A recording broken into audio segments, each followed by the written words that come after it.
महिलाओं के खिलाफ अपराध बढ़ रहे हैं। ब्लैकमेल कर 14 लाख रुपए थे, शादी का झांसा देकर बलात्कार। क्राइम रिपोर्टर सूरत, डिंडोली और भेस्तान इलाकों में विवाहित महिलाओं के खिलाफ गंभीर अपराध के मामले सामने आए हैं।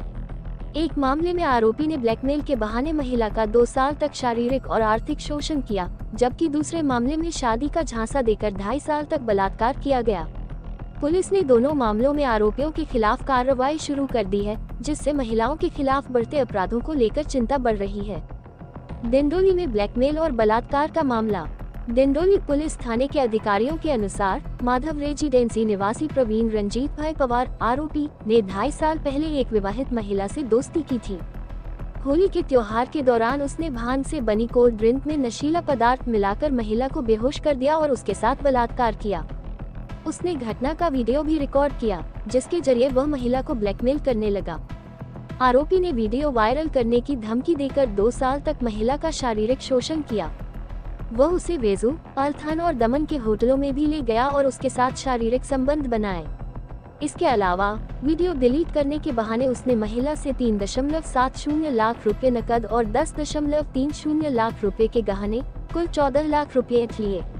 इन सब से तंग आकर महिला ने हाल ही में अपने पति को सच्चाई बताई और डिंडोली थाने में शिकायत दर्ज कराई। पुलिस ने आरोपी के खिलाफ दुष्कर्म, ब्लैकमेल और शारीरिक शोषण के आरोप में मामला दर्ज कर जांच शुरू कर दी है। आरोपी की तलाश जारी है। ताज़ा खबर देखने के लिए देखते रहे स्टार न्यूज नेटवर्क। जय हिंद।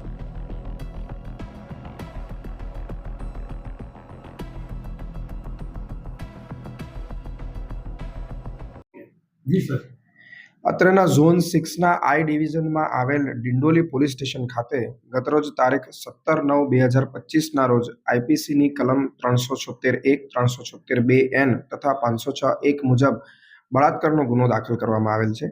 ઉપરોક્ત ગુનાના ભોગ બનનાર કે જેઓ પરિણીત છે તેઓએ આરોપી રણજીત પવાર કે જે માધવ રેસિડેન્સી ડિંડોલી તેમજ મૂળ નિવાસી ડુંગલા ગામ ચિત્તોડગઢ રાજસ્થાન વિરુદ્ધ નામજોગ ફરિયાદ આપેલ છે।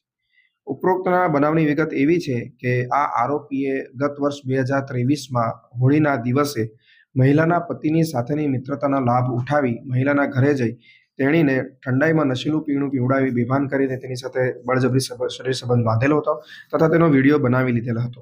ત્યારબાદ મહિલાને આ વિડીયો વાયરલ કરી દેવાની ધમકી આપીને સમગ્ર વર્ષ દરમિયાન વિવિધ સ્થળોએ લઈ જઈ બળજબરીપૂર્વક તેમની ઈચ્છા વિરુદ્ધ શરીર સંબંધ બાંધી બળાત્કાર ગુજારેલો હતો। એટલું જ નહીં પરંતુ મહિલા પાસેથી આ સમગ્ર સમયગાળા દરમિયાન આશરે 3,70,000 જેટલી રકમ તેમજ 10,70,000 જેટલી રકમના સોનાના દાગીના પણ પડાવી લીધેલ હતા। આ સમગ્ર બનાવ દરમિયાન મહિલાને બળજબરી ગર્ભપાત કરવાની પણ ફરજ પાડેલ હતી।